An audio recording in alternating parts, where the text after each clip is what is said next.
Call 855-565-5519 to join. 855-565-5519. Inspiration Cruises and Tours is a trusted partner of Salem Media Group. Did you know that most adults with autism are unemployed and a major hurdle is the lack of job opportunities? Well, that's about to change thanks to a new initiative from Autism Speaks, Lee Container, the J. Donald and Laurel Lee Family Foundation Fund, and Delivering Jobs that seeks to create a more inclusive workforce in the U.S. Lee Container is a family-owned business that has found success by staying true to the golden rule: treat others as you would want to be treated. There are hundreds of thousands of people with autism and people with intellectual or developmental differences who are ready and willing to work in our communities. Our coalition is committed to hiring an inclusive workforce, providing training for hiring professionals, and providing guidelines for all employees. Together, we can create a workforce where people of all abilities can contribute and thrive. Will you join us? We are inviting other businesses, institutions, and community leaders to join in. To learn more, please visit autismspeaks.org/employment. You're not who you were 25 years ago. Your life's more complex. People change, families change, and the law changes. This is Jay Hagerman of Abernathy & Hagerman, and a proper estate plan should keep up with those changes. That's why Abernathy & Hagerman presents free ongoing estate planning workshops with attorney Dan Reimer, someone who's really good at making complex concepts sound so simple, so you can protect what's yours and to ensure that your will is done. The next one's happening soon. For details and to attend, visit a-h.law. From the creators of I Can Only Imagine comes Jesus Revolution. If you look a little deeper, if you look with love, you'll see an entire generation searching for all the right things, just in all the wrong places. Based on a true revolution. You're gonna need a bigger church. Jesus Revolution. Rated PG-13. Some material may be inappropriate for children under 13. Now playing. Go to JesusRevolution.movie.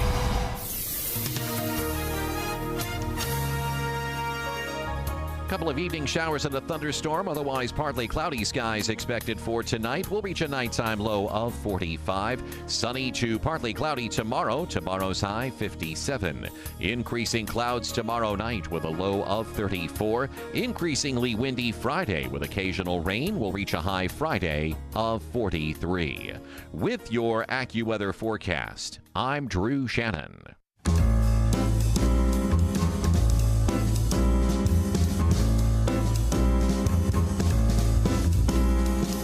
Welcome to another edition of The Ride Home with John and Kathy, live from the Salem-Pittsburgh studios. And now here are your hosts, John Hall and Kathy Emmons. Hey, good afternoon. Greetings. Thanks for coming along today. An absolutely picture-perfect day here for the very first day of March. It's kind of weird. I guess when springtime finally does come, we'll kind of go, yeah, we've already been there. We've done that. But it is fabulous. So thanks for being with us here today. We have an excellent lineup for you today. And many wonderful, I would say, maybe some odd or unusual subjects to look forward to. We're going to talk about the competition of pizza throwing. Kath talked about this a couple days ago, that she wants to throw pizza. She likes to have homemade pizza, but she has trouble sort of spreading the pizza dough out. I'm just kind of bad at it, just to come out and say the honest truth. Well, you're doing it at home in your kitchen. So I when I did it on Friday, I can throw it back and forth, between my hands, because that's what is suggested. Sure. But there's no vertical leap or anything that's happened. Well, I got a story for you that you're going to appreciate. And did you see somebody responded about your inability to get the pizza on and off the board? No. He said you should put cornmeal on that board. Oh, yeah, I heard that too. Mm-hmm. But I don't have any. Well, it's available. Is it? It's out there. Yeah, it is. I like that. Mm-hmm. It's available. Mm-hmm, all right, fine. Well, I'll look into it. I did a better job on Friday. Okay. When I made the pizza, I feel like, I've made it now 4 or 5 times. Mm-hmm. I feel like I'm in a better space. This time next month or 2 months. It's really good. Homemade pizza. Yeah. I mean, I'm sure it here's the thing. I buy the dough at Penn Mac in the Strip. Yeah. I think it's $2.49. Is it frozen or fresh? Frozen. Okay. I buy the Neapolitan. I think it's $2.49. Mm-hmm. And I buy 4 of them at a time, and then I cook 2 at a time. You know what I mean? One for my husband, one for me. Mm-hmm. And so for $5, and then sauce and whatever you want to put on it. I think it's a good deal, and I guarantee you it's way better than frozen pizza. It has to be. I'm sure, yeah. You make a good case for it. Yeah, I really think it Yeah. We could try it together here. Like, we could flour up the surface. Yeah, the only problem is we've got a toaster oven back in the Word FM kitchen. That would limit our, sort of it really our would. Expertise to some degree, right? Yeah. My niece has like a super fancy pizza oven. Oh. That like goes up to 10,000 degrees. Exactly. Right. Is it in her backyard or is it in her house? Oh, no. It's in her backyard. Uh-huh. Yeah, you can spend some money at a fancy pizza oven. For sure. That's a commitment. You really got to love your pizza. Yeah, and I don't have. First of all, I do love my pizza, but I don't have space for that. I don't have any place in my yard. Backyard. No, that could go. Yeah, I don't have a nice. My yard. You have a nice sized backyard. Well, it's not. Yeah, but I'm just going to put a pizza oven in the middle of it. Yeah, I think that's weird. What's stopping you from being a pizza star? All right, we're going to have an excellent show for us today. We're going to talk a little gardening today. Yeah, gardening with Doug. Doug Oster will be with us in the 5 o'clock hour. We're going to do everything we have to do to get ready for the spring gardening season. Okay. I look forward to that. Also, 5 things a pastor needs to go the distance. Dean Weaver will be with us. Okay. The spire at Hines Chapel is going to be preserved and renovated. Holy heck, millions of dollars. 11.5. That's a lot of cash for a spire, isn't it? Jeez. Okay, cool. 5 friendships to know about for Women's History Month, which starts today. Mm-hmm. Yes. Do you observe Women's History Month on a regular basis? You do every darn day because you do the show with me. I do, yes, I do. Well, growing up, of course, we had no idea that was Women's History Month. I don't think it was Women's History Month when you were growing up. I wonder how fairly recent of a question. Celebration it has become. Lexi, happy Women's History Month. Happy, yeah. Oh, thanks. Happy Women's History Month to you. Oh, it's I sweet. can feel the heartfelt love between the two of you. I don't think we're taking it God bless seriously, you. but we are going to talk about 5 friendships today we should know about. Good. I think that'd be good. Yeah.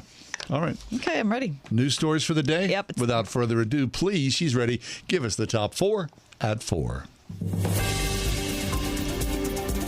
It's the 1st of March, for heaven's sake. I like it. And it's 72 degrees. It's so beautiful lovely. outside. Absolutely lovely. Number 1. The CEO of Norfolk Southern, the rail company responsible for the East Palestine train derailment, has agreed to appear before a Senate committee next week. Alan Shaw will appear. In a statement, a spokesperson for Norfolk Southern said that Shaw told the committee that he will appear voluntarily and will share what he knows about the incident. The rail industry, he said, needs to learn as much as it can from East Palestine, as can the owners of the rail cars. A bipartisan group of senators introduced legislation today looking to regulate the railroad industry. Among the proposals are measures to enhance safety precautions for trains carrying hazardous material, like requiring that wheels of trains carrying these types of materials be scanned for heat every 10 miles. It's from ABC News. Number 2. Eli Lilly will cut prices for some older insulins later this year and immediately give more patients access to a cap on the cost they pay to fill their prescriptions. Good. The move was announced today, and it promises critical relief to some people with diabetes who can face thousands of dollars, thousands in annual costs for insulin that they need in order to live. Lilly said it will cut the list prices for its most commonly prescribed insulin. List prices are what a drug maker initially sets for a product and what people who have no insurance or plans with high deductibles are sometimes stuck paying. A Lilly spokesperson said that the current list price for a 10 milliliter vial is $274.70. That will fall, John, to $66. Excellent.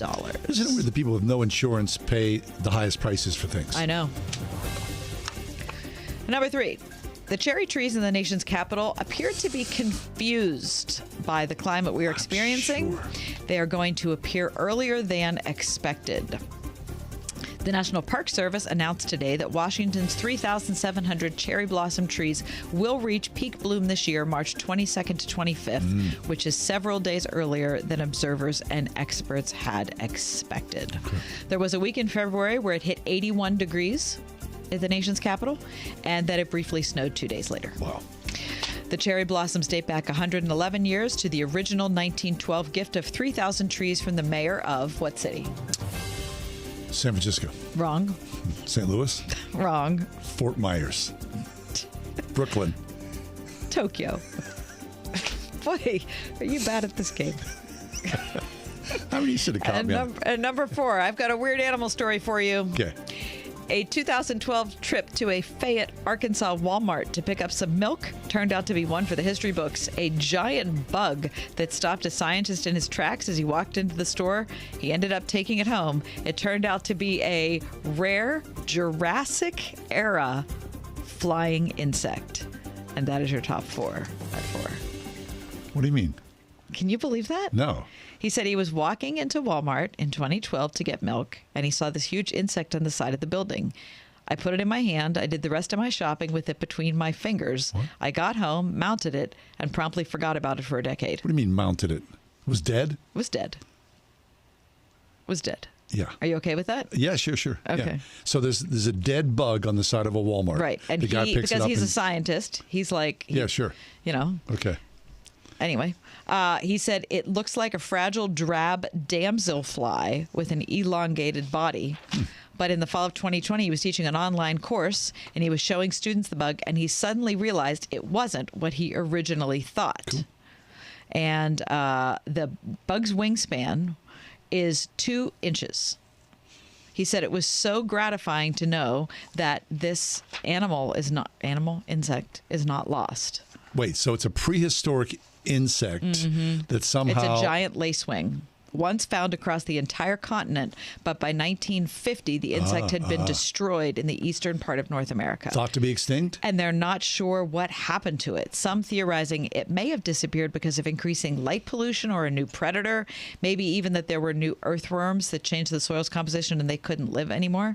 Anyway, the discovery of the specimen represents a new state record and the first specimen recorded in eastern North America in over 50 years. It could have been, John, 100 years since it was even in the area. What's it called? It's a giant lacewing. Hope it's not like a stink bug, right? It's not a stink bug. Well, you know, all of a sudden, wingspan isn't 2 inches. But all of a sudden, like they showed up, and then it was like they took over the inside of your house there for a while. Well, you can have a nightmare about it now. Maybe. Also, Pitt plays Notre Dame tonight. If they win, they'll win the regular season ACC championship. We'll talk about marriage next. It's the ride home.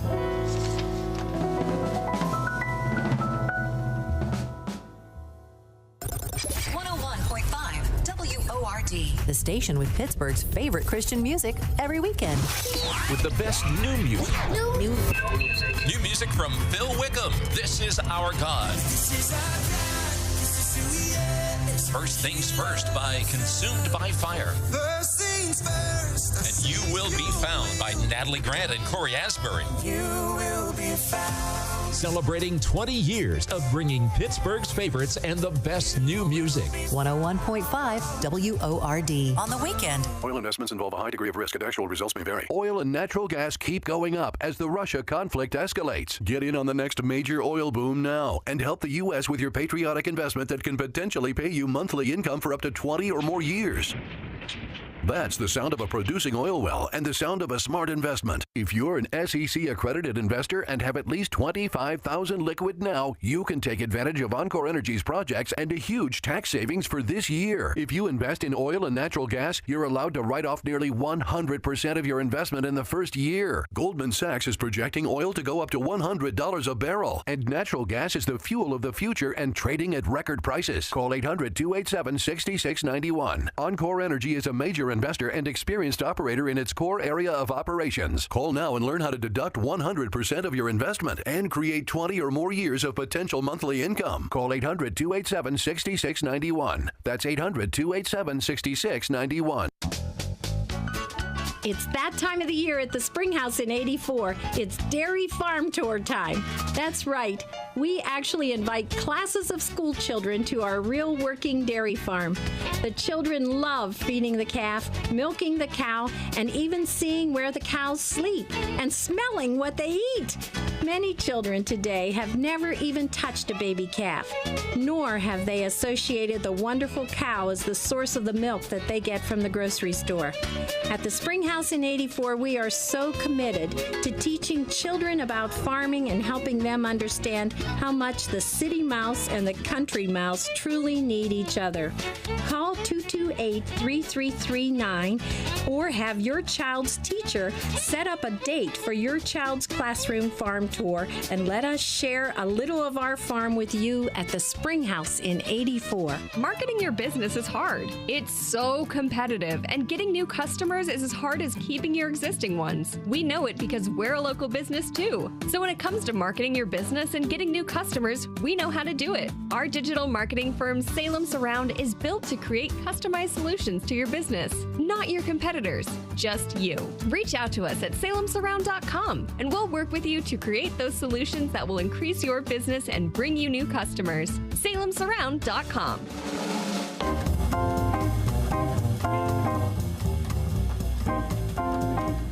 Marriage is hard, is it not? Yes. If you've been married for any length of time, a day or 70 years, the truth is that marriage is hard. Dorothy Littell Greco is back with us. She's a writer, a speaker, a marriage coach, author of Making Marriage Beautiful and Marriage in the Middle, Embracing Midlife Surprises. Dorothy, please help us, save us, give us some wisdom. It's good to be with both of you and with your listeners. So I thought what I'd share briefly about today is what does it look like to create a mutually fulfilling marriage where both partners thrive, which I believe is what God longs for in all of our marriage. Yes.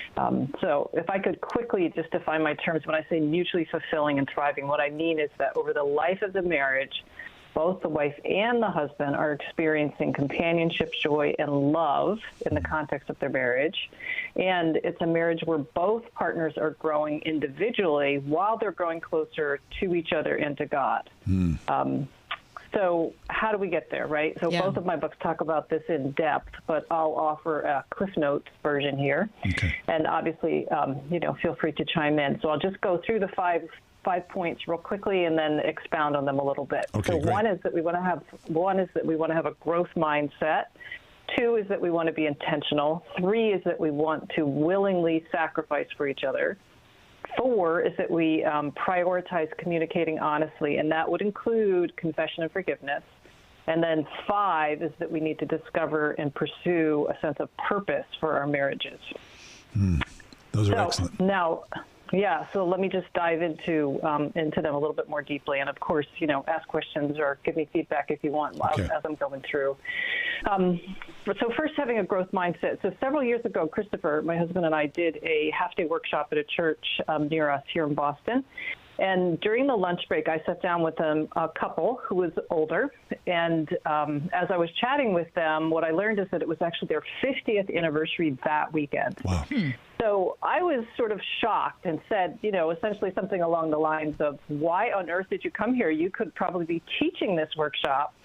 And the husband said, when I heard about what was happening, I turned to my wife and I said, let's go. There's always more for us to learn. Wow. And I just thought, I almost started crying because I thought, gosh, that's the kind of person I want to be when I'm in my 80s, right? That I want to feel like there's always more for me to learn.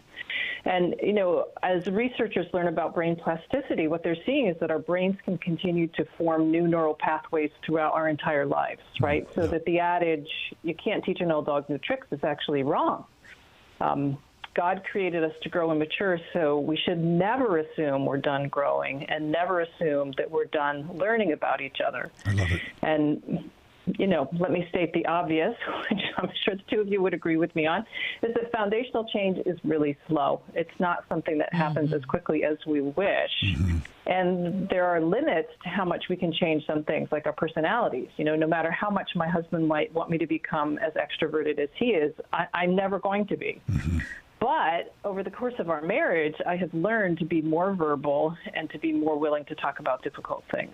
So that's a very, very specific change. I love that. Then number 2, intentionality. So we can't become proficient at anything, whether it's an engineer, an artist, an athlete, or a radio host, without devoting time and energy to the specific discipline. And likewise, we cannot expect our marriages to become strong and healthy without exerting time and effort. And I mean for the entirety of our marriage, not just the first few years.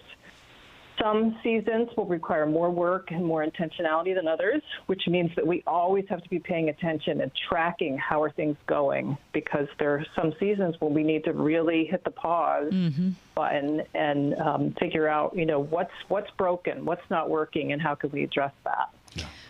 Let me interrupt you for a minute, Dorothy, because the glaring question I have in my head is I'm sure there are people listening to the show who would like to invest that intentionality, but don't feel like their partner is willing to do the same. Right. It's lopsided. Yes. And obviously this works much better when both partners are equally invested. But even if your partner is, I don't want to say checked out, but maybe not as interested in growing as you are, if you continue to grow, that's going to change the dynamic. And oftentimes when the dynamic changes, that provides, an inspiration or an opening for the other person to say, oh, okay, maybe there's something to this. That's good. Don't get left behind. Yeah, right. That's a great question, Kathy. Thank you. And number 3 is that we need to willingly sacrifice for each other. And I would point people to Philippians 2 because I think it articulates this concept beautifully. Do nothing out of selfish ambition or vain conceit. Rather, in humility, value others above yourselves, not looking to your own interests, but each of you to the interests of others. So most of us, in the context of a relationship, make sacrifices for each other every day, and most of these sacrifices are incidental, right? The husband takes the kids to school so that the wife can sleep in after a night shift, or she mows the lawn because he has horrible allergies. And then there's certain seasons where the sacrifices are much more consequential and require a much greater sacrifice. About 15 years ago, Christopher decided that he wanted to get his master's in family counseling. And this was at a time where I already felt like I am so maxed out that I can't imagine you doing something else that requires more of me. And not only did that mean that I had to carry more of the family workload, but I had to be okay with his being focused on school most evenings. Sure. And that was really hard. Conversely, I've had chronic health issues for 22 years, which has really limited my ability to work and therefore my earning potential. And because of that, Christopher has had to take on a second job for the last 10 years to compensate. So, we've both had to make some serious sacrifices during the course of our 32-year marriage. And sacrificing doesn't have to feel like drudgery. It can actually be a way for us to really love our spouse well. Sometimes sacrificing is easy, but it's not always easy. And it can get really old, just as you mentioned, Kathy, about, one spouse not being intentional. If one person is doing all the sacrificing, that is really difficult. And I think that sort of thing is what I would encourage people to consider doing marriage therapy or counseling for, to see, what's going on here and how can we make this more equitable. That's good. Wow. Dorothy, hold on for a minute. We're talking to Dorothy Littell Greco. I want to recommend her book called Making Marriage Beautiful, and also Marriage in the Middle, Embracing Midlife Surprises. Dorothy's talking about what it takes to create or sustain a mutually fulfilling marriage. And by mutually, we're talking about both parties. But like I said earlier, if only one of you, you're the only one listening and you're thinking, well, my wife doesn't care about this or my husband doesn't care about this. I think Dorothy made a good point that we can still grow as individuals and then kind of see how that affects the dynamic. Okay, Dorothy, pick up where you left off. Sure. Number 4 is that we need to prioritize communicating honestly, and I would include in that regular confession and forgiveness. So we can only be fully loved by another person if they fully know us, and therefore we can't keep secrets from each other. I'm not suggesting that we share every single thought that comes through our mind, because some things are truly better left unsaid, but I think that regular ongoing confession of sin should be part of every Christian marriage. And we need to confess the overt sins, like cheating on our taxes or watching pornography. But I also think it's really important that we confess the quieter sins that can go undetected, like lying or bitterness or coveting. And then regarding forgiveness, Matthew 6:15 reads, "But if you refuse to forgive others, your Father in heaven will refuse to forgive your sins." So it's pretty clear what the mandate is. And it doesn't seem like there's any exceptions. Now, forgiving doesn't mean that we live without boundaries, right? If somebody's in an abusive or dangerous marriage, they should probably leave and find a safe place. But even in that extreme case, God calls us to forgive. When Christopher and I do workshops, it's not uncommon for someone to ask, how do I know if I'm finished forgiving? I think that some indicators on forgiveness would include, are you withdrawing, or are you fully present with your spouse? Are you interested in pursuing intimacy, sexual intimacy, or are you, finding reasons why you don't want to? Are you being sarcastic? paying attention to your inner monologue for me is always the big thing. Like if I listen to the conversation I'm having with myself and I'm saying very unkind things or uncharitable things about my husband, probably what that's pointing to is some unforgiveness that I haven't worked through. That's good. Yeah, and if it's, we're talking about a big thing like betrayal or infidelity, forgiveness is a process, right? It's not going to happen just by saying a one-time I forgive you. It's going to take counseling. It's going to take many, many conversations. But even in that space, we really need to be willing to move towards forgiveness. Excellent. So then all these things, Dorothy, the growth mindset, the intentionality, the mutual sacrifice and respect, the ongoing honest communication, those all feed into your final point, which is the sense of purpose. That's right. And the term that I used to talk about this in Marriage in the Middle is telos, right? And it's essentially, it means like an end goal or an intentional process. It's like a guiding purpose that we have. So you might want to think about, where do the two of you feel the most alive or the most together? What activity, and I'm, excluding sex from this, makes you feel connected and joyful? And one component of our telos should always be service, because every couple is unique. Every couple has a unique way that they're going to serve the people around them. Mm-hmm. And I don't know whether the two of you have experienced this in your marriage, but it feels like it can be very easy for us to drift apart as we age. And so we need to be really intentional about finding ways to stay connected, and service can be one of those ways. Yeah. So not long after Christopher and I moved into our current home, we were reading through the Jesus' list on Matthew 25, which I'm sure everybody is familiar with, right? For I was hungry and you fed me, I was thirsty and you gave me drink. And then it ends with, I was in prison and you visited me. And we both thought, like simultaneously, we are not visiting people in prison. And there are 2 prisons within 10 miles of our house. Wow. So it took a couple years for us to figure out how to pull this off, but now we do a regular chapel service in a men's security prison. And obviously, like, this doesn't really touch their deepest needs, but it does show them that they've not been forgotten. So, and it's not limited to formal church settings. If you love being hospitable, you invite neighbors over for dinner on a regular basis. If you've been married for more than 5 years, invite a younger couple over and mentor them and let them know you can ask us anything you want. My sister and her husband regularly volunteer at a Habitat for Humanity building project. Oh, yeah. So there's tremendous needs out there, and when we serve side by side, it not only binds us, but it helps to put our problems and our frustrations in perspective. Fabulous. That's Dorothy Littell Greco. Check out 2 of her books. Sorry to have to interrupt you, Dorothy. Making Marriage Beautiful and Marriage in the Middle, Embracing Midlife Surprises, Challenges, and Joys. So, Dorothy, all these things, you're talking about a deep intentionality of purpose that both the husband and the wife have to be engaged in to make a successful and flourishing marriage. That's correct, yes. That's good. Dorothy, that's an awful lot. Listen, we look forward to future visits from you. This is good stuff. It really is excellent. So we appreciate your time here to lay all these things out for us.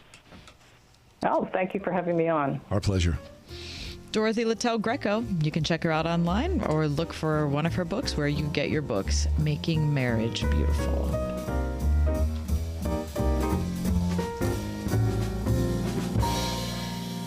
This is an important notice to all U.S. taxpayers. The IRS is giving away billions of dollars in tax savings through a federal program called the Fresh Start Initiative to aid delinquent taxpayers. This initiative was established for anyone facing financial hardship and unable to pay their back taxes. Qualifying and enrolling in this program will stop all collections, settle your delinquent tax problem, and even reduce what you owe by thousands of dollars. Call the hotline at People's Tax Relief to see if you qualify and get this free information by dialing 800-419-2387. If you have unfiled tax returns or cannot afford to pay your personal or business back taxes, you can now get the help you need. One simple phone call can resolve your tax problem and save you thousands of dollars. To see if you qualify and to get this important free information, call 800-419-2387. 800-419-2387. 800-419-2387. Every day is a great day to play around at All About Golf in Butler. The new Ping lineup is here. Stop by the Pro Shop and check out the all-new line of Ping putters and get newly reduced deals on Ping G425s for a limited time while supplies last. All About Golf bays equipped with top tracer technology are open year-round. 8 to 8 daily, rain or shine. Plus lessons for every age and skill level to help you master your game. All About Golf in Butler. Practice, learn, play. Visit allaboutgolfpa.com. This spring, join Danny Goki, Jordan Feliz, and Blanca on the Jesus People Tour, heading to your city. Join Danny, Jordan, and Blanca in Moon Township, Pennsylvania at Impact Christian Church on Thursday, March 23rd. That's Moon Township, Pennsylvania on March 23rd. The Jesus People Tour, live in your city. More information at transparentproductions.com. Discover the magnificence of the Mediterranean with Alistair Begg and our trusted partner, Inspiration Cruises and Tours. 9 life-changing days of powerful worship, Bible study, and history. Sign up now, deeperfaithcruise.com. Roofing, siding, or remodeling? 724-NEW-ROOF. We are everywhere. On your radio at 101.5 WORD-FM Pittsburgh, at wordfm.com, the Word FM mobile app, iHeart, TuneIn, and Odyssey. Mr. Rogers said, look for the helpers. You can always find people who are helping. Thank you to all the first responders who put their lives in danger to help us when my brothers and sisters need them. We look out for the helpers because they look out for us.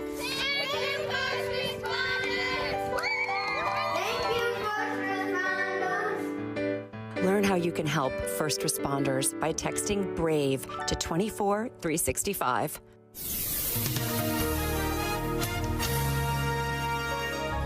Couple of evening showers and a thunderstorm, otherwise partly cloudy skies expected for tonight. We'll reach a nighttime low of 45. Sunny to partly cloudy tomorrow. Tomorrow's high 57. Increasing clouds tomorrow night with a low of 34. Increasingly windy Friday with occasional rain. We'll reach a high Friday of 43. With your AccuWeather forecast, I'm Drew Shannon. There's an iconic photograph of Ella Fitzgerald and Marilyn Monroe in 1944 at a nightclub in Hollywood. And it got us to thinking about friendships of celebrities, and specifically women. You know, Kath said this earlier. Today's national, or the month of. It's a Women's History Month. Women's History Month. Okay, so there's an article in today's Washington Post about people who are well known who formed these friendships. Now, Marilyn Monroe and Ella Fitzgerald, this is interesting because before Marilyn Monroe ever became a friend of Ella Fitzgerald, she was, like a lot of people at the time, a fan. And so, like other iconic stars of the 50s, Marilyn Monroe turned to the queen of jazz whenever she felt down or troubled. So Marilyn greatly admired Ella, so much so that Marilyn's singing, they're saying, is kind of based upon how she thought Ella sang things.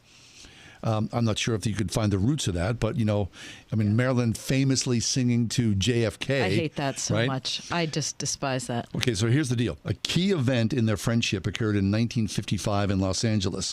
Ella Fitzgerald often played large concert halls with big bands. However, the weird thing is she struggled to land nightclub gigs.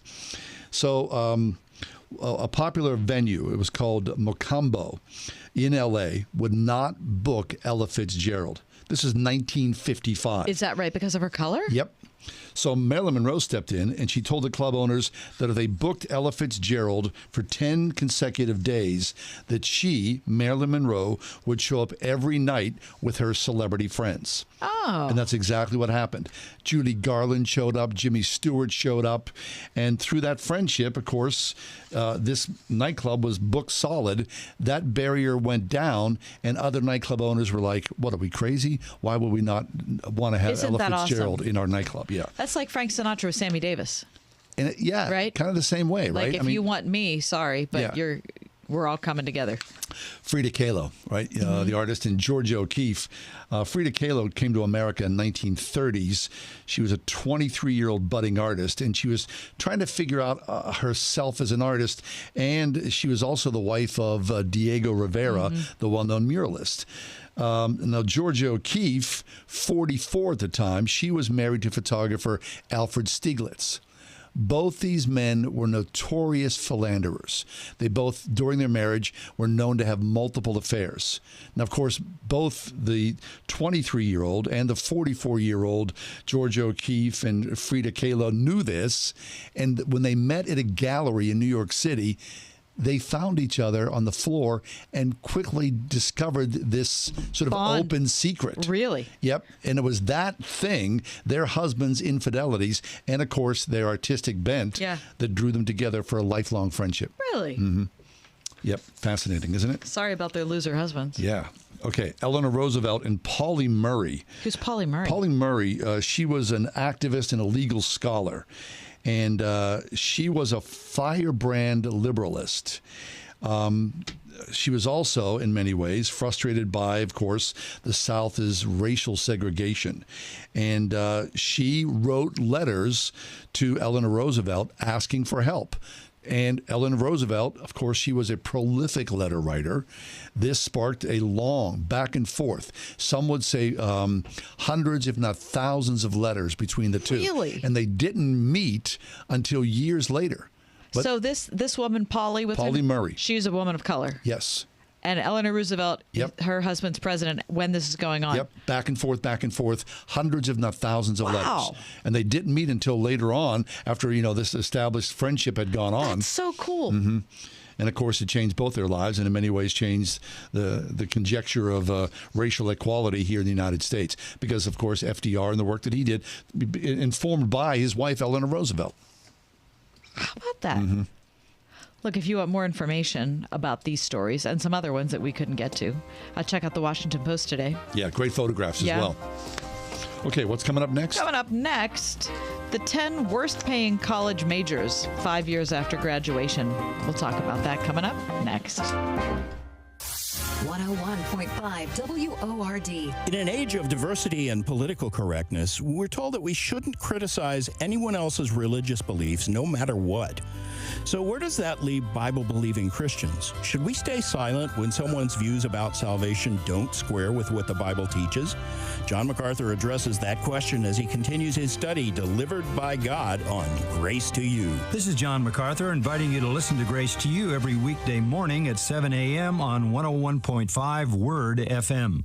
Doing it right, roofing, siding, and remodeling. The first Owens Corning MVP in Pittsburgh and one of the longest tenured platinum contractors in the Pittsburgh region. Doing it right, roofing, siding, and remodeling. Call 724-NEW-ROOF. That's 724-NEW-ROOF. Want it done right, call Doing It Right.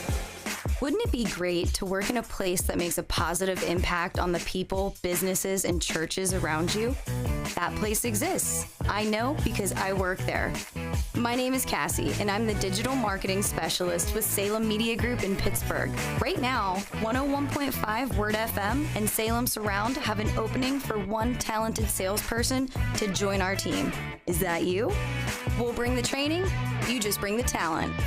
An understanding of digital marketing and some direct sales experience will definitely help you stand out. What are you waiting for? Take the first step to a career that is challenging, rewarding, and helps to create terrific results for our amazing customers. Join the sales team at Salem Media Group Pittsburgh. Email your resume to brad.marshall@salempittsburgh.com. That's brad.marshall@salempittsburgh.com. Salem Media Group is an equal opportunity employer. Just when you thought it couldn't get any better, Mike Lindell with MyPillow is launching the MyPillow 2.0. When Mike invented MyPillow, it had everything you could ever want in a pillow. Now, nearly 20 years later, he's discovered a new technology that makes it even better. The MyPillow 2.0 has the patented adjustable fill of the original MyPillow and now has a brand new fabric that is made with a temperature-regulating thread. The MyPillow 2.0 is the softest, smoothest, coolest pillow you'll ever own. Hey, this is John Hall. For my exclusive exclusive listeners, the MyPillow 2.0 is buy one, get one free with promo code WORD. MyPillow 2.0 temperature regulating technology is 100% made in the USA and comes with a 10-year warranty and a 60-day money-back guarantee. Just go to MyPillow.com, click on the radio listener square to the buy one, get one free offer. Just when you thought MyPillow couldn't get any better, MyPillow 2.0 gives you the best pillow ever. Enter promo code WORD or call 800-391-0954 to get your MyPillow 2.0s now. Roofing, siding, or remodeling? Want it done right, call Doing It Right. 724 New Roof.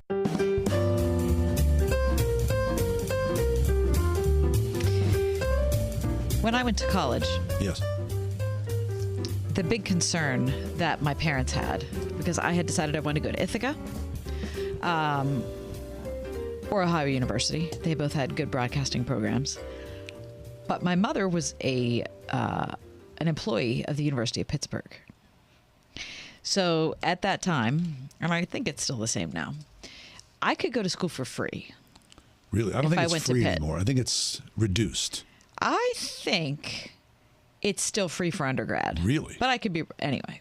But that's the way it was at that time. Major bonus. Major bonus. And so I remember my dad driving me to the top of Pitt Stadium, which no longer exists, and looking down at the stadium and him saying, okay, here's the thing. I know you love sports, and Pitt has great sports. You know, you could go to school here for 4 years and you could see football games. You could go to basketball games and, and if you go to a school like Ithaca or Ohio University, you're not going to have that same opportunity to do that. And plus, it's going to be free. It's free.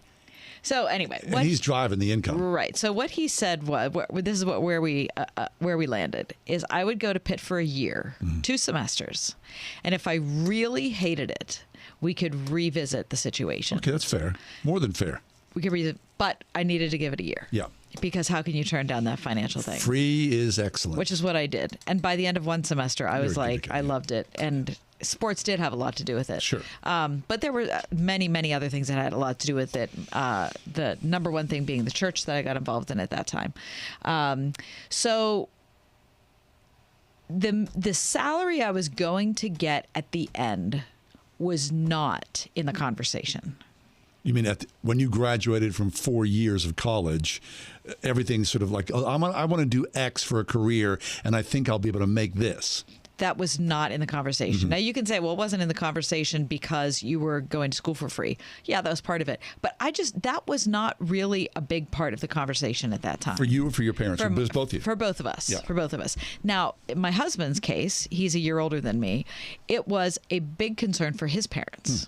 They said, he wanted to major in music. And he said, you're not allowed to major in music because you need to be able to support yourself. Yeah. So so he ended up majoring in music education, and he's still a music teacher, so it worked out great. Now, when you were going to school, was that something at the end of the line, you can make this? No, I could have cared less about that. I wanted to do what I wanted to do, and everything else would take care of itself. Okay. And your parents agreed with that? Yeah, they did. I mean, I remember friends of my parents saying to my parents in my presence, don't let this kid go to school for theater. It's a dead end. He'll regret it. You'll regret it. And I remember my dad laughing and saying, let the kid be. He wants to do what he wants to do. And so they did that, which I appreciate. Lexi, when you went to college, did your mom sit down with you and say, hey, let's try to imagine what you're going to major in and how much you could earn when you're done? Not at all. There you go. She told me the main conversation was that she just wanted me to go to college. Kind of didn't matter what I was doing in it. Okay. But she wanted me to be more educated. She wanted me to get a degree. And so she thought as long as I was happy in the major, it would work itself out. Itself out. Okay. Now, John, do you regret going to school for theater? No way. Yeah. I loved every second of it. And I believe that the education I received there gave me so much. Point Park University. Oh, the skill set of, the value of a theater degree, outstanding. Highly recommended. Okay. I don't regret my major either. Yeah. Which I changed. I was broadcasting for 2 years, and then I changed it to rhetoric and public speaking. How do you feel about your major? You are only 2 years out, Lex. Oh, yeah, got plenty of time. I don't regret it at all. Okay. So here we are. All right. Okay. So I saw this article in CNBC yesterday talking about a new study about college graduates who ended up with the 10 worst paying majors. Okay. So these are students that went to school and ended up getting a job that paid the least. Okay. But interestingly enough, the majority of them don't regret it. Hey, great. Okay. That says a lot. So I thought that could apply to some of us. Right. Oh, so you're going to go, tell us the 10 worst paying jobs from 10 forward. Yes. And this is after they've been out 5 years. Okay. Which says a lot. Right. Okay. So, the top 10 worst paying jobs. 5 years out of graduating from college. This may hurt. Special education. Really? Yes. Special ed pays badly. Yes. Along with, and right above that is elementary education. And then early childhood education. All those three things should be like top paying jobs. Yes, and yet they are not. They are not. Next in line, the performing arts. John? There's only a few, right, who break through and make those big, handsome livings. Right. Everybody else, you fend for yourself. Leisure and hospitality. No, I'm surprised by that. So working in the hotel industry. Yeah, a cruise restaurant line. industry, right? Yeah, right. Something like that. Because look at this skill set required to work in that industry to do so well. Here's what I'm wondering, though, is if, the 5 years that we're talking about include COVID. Oh, you think? Well, yeah. Okay. So I'm wondering if just people weren't traveling. So I feel like we can kind of toss that one out. Yeah. You know what I mean? I'm not sure if that one is particularly relevant. If we did the study over the next 5 years, would leisure and hospitality be in that mix? Psychology. What? Next. Okay, so you get a bachelor's degree in psychology. Which does nothing that for doesn't you. do you any good. That does nothing No, it for doesn't. you. So you need a master's degree or ideally a PhD. Right, yeah, so I feel like that's, unless you're going to be a psychologist, I think that's kind of a throwaway degree. Right. A buddy, my son's buddy, has a degree in statistics and psychology, a dual major. Well, now that's interesting. I think so, too. He's probably compiling studies like this one that I'm talking about. Family and consumer sciences comes in next. What does that mean? Well, that seems like home ec, right? They don't teach home ec anymore, do they? Do they teach home ec? I don't think so. Lexi, did you have home ec in high school? It was not required, but they did have home ec classes. But in middle school, it was required. Do you think that's what family and consumer science is? I don't know. That would be my guess. I don't even know what that means. Family and consumer sciences. I'm on the case. Give me one second. Thank you. Appreciate it. Social services comes next. Again, I know. People helping people, how difficult that must be. And the lowest paying major at 5 years out, theology and religion. Yeah, no surprise. Yeah, no surprise. Thank you, pastors. Thank you, all you pastors. Exactly. All you educators. Yep. I mean, holy smokes. Our pastor got up on Sunday morning. And he gave such a great sermon. He brought it. And I thought, that skill set that he possesses, his deep love of the Lord, his scholarship, his rhetoric, I mean, the passion, all those things, it's priceless. And to think what these men and women are making, that's the lowest paying profession. The lowest paying profession. Well, you don't do it like 5 years out. I think any of these things you don't do because you want to get rich. You do it because you love people or you love God or, right? All those professions mean something. Elementary education, social sciences, right? All those things. In contrast, according to CNBC, the highest paying majors are all in STEM fields. Mm-hmm.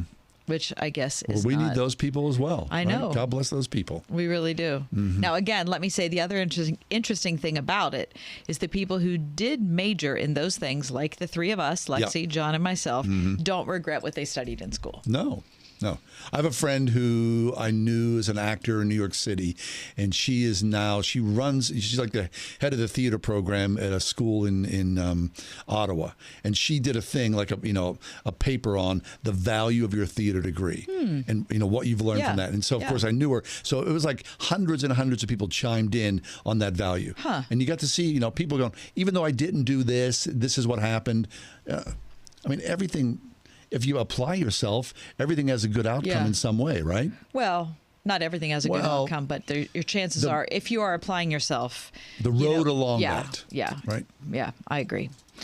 All right, Lex, did you find out what family and consumer science is yet? Yeah, so obviously you got the teacher portion of it where you can be a family and consumer science teacher, but there's also different jobs that you could do. For example, and this is me reading from firsthand.co, for example, a family consumer scientist working in business might be hired by a food manufacturer to test and sample a variety of frozen pizzas made by other manufacturers and determine ways the company might improve their own frozen pizzas and become more competitive in the market. Okay. So the better the pizza, the better the pay. So you could work in industry. Yeah, of course. Industrial kitchens. All right. So they're not making a lot of money, but maybe they're enjoying their frozen pizza tasting. No, you think if you worked in one of those places, that's like a measure of science and marketing. You think that would pay well if you reach that level. Those are the top jobs. Yeah. Between special education, performing arts, and theology and religion, my husband and I together have all the worst paying jobs. And your children? Blinds.com wants to give you a brand new view. It's the perfect time for an upgrade with new window coverings from Blinds.com. And right now at Blinds.com, you can save up to 40% site-wide on premium custom window treatments. Upgrading your windows is a minor project with a major impact. And Blinds.com makes it easier and more affordable than you'd think. Need help choosing? Set up a free call with one of our expert designers to make the best selection. From trendy woven wood to classic shutters and more. Plus, you can rest easy with Blinds.com's professional installation services and our 100% satisfaction guarantee.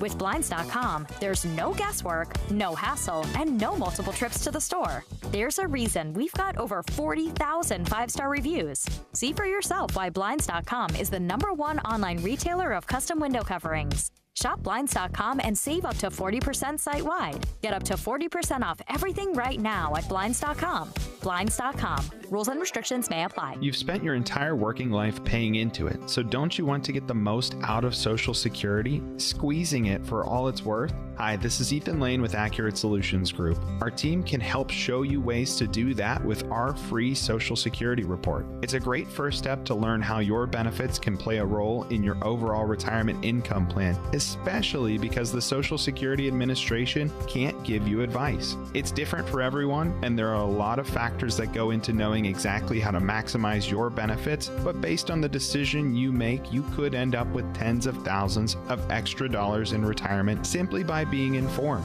Get this free Social Security report from Accurate Solutions Group by texting the word security to 412-515-3555. That's security to 412-515-3555. Investment advisory services offered through ASG Investment Management LLC. Firm offers insurance services and is not affiliated with the U.S. government.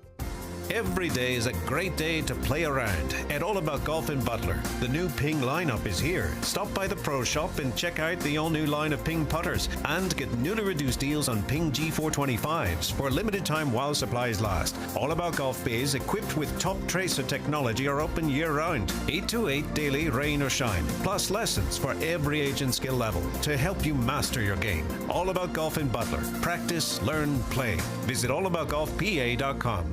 Is your school a true partner in your child's education? They should be. Pittsburgh's Christian schools agree. If you're looking for a safe environment where kids can learn, challenge, and grow with highly qualified teachers who are not only caring but accessible, where academic excellence goes hand in hand with character development, consider Christian education. Right now, local Christian schools are offering half-price tuitions for first-time enrollees, like Portersville Christian School in Portersville, PA. Visit wordfm.com/tuitions.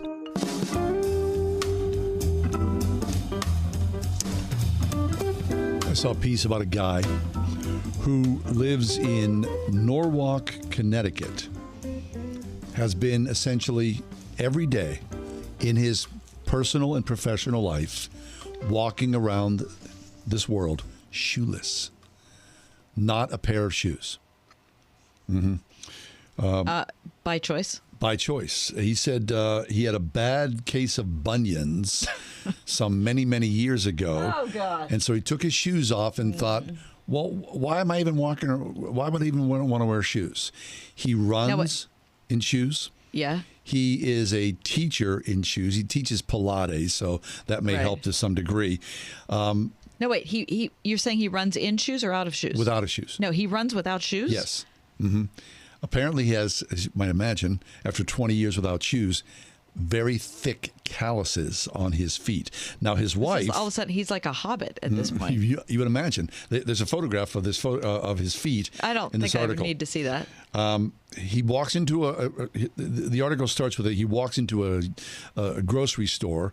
He wants to buy eggs. There he is in the dairy section, and someone approaches him from the store and says, "Sir, no shirt, no shoes, no service." Yes, please." And he's like, "Listen, I'll be out of here in a minute." And they go, "Well, someone's complained. You must leave." He says, "Okay." So he goes and pays for his eggs and walks out of the store. Now, his wife has been sort of his wingman all these many years. They go out to restaurants. That's disgusting. She'll wear shoes. He says, "Look, what's on the bottom of my feet that are not on the bottom of your shoes? It's the same thing." It's not the same thing. He said, "I'm just, choosing not to wear shoes for health reasons." He's done this for 20 years. He's 59 years old. He runs. He does yard work. He goes to the theater. He goes to restaurants. He said he's not going to any restaurants I'm going to. I can promise you that. Occasionally, people will complain about him. He said they tend to stick close to home. The restaurants that they go to, they know who he is. And I would gag. People ask him about, well, what about, if you step on, something sharp? He carries a little kit with him that has a pair of tweezers that can help him remove things. Mm-hmm. I'm glad that people have raised the question about if he injures himself and that's their first priority. Because for me, that's down the list. He says, my first priority is, why do I have to look at your shoes? Every morning. At your feet. Your feet. Every morning, every evening, he scrubs his feet in the shower. He said, "My feet are clean."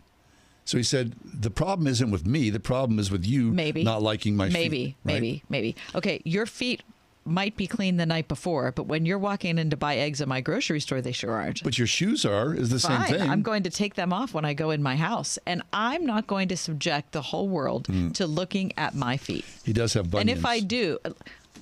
He says he's also maybe on the spectrum.